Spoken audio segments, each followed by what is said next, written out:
अल्लाह को पुकारा, अल्लाह की रहमत से जिसने भी रुका किया, आज जहन्नुम पार लिया, खुद को उसने गिरा दिया।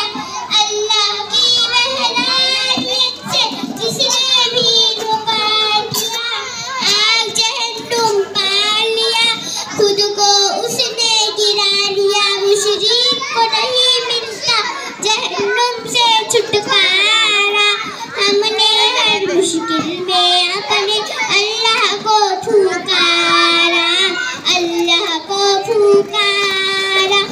एक खुदा के वास्ते सर झुकाना अच्छा है, अल्लाह वाहिद हर जगह से ये अकीदा सच्चा है।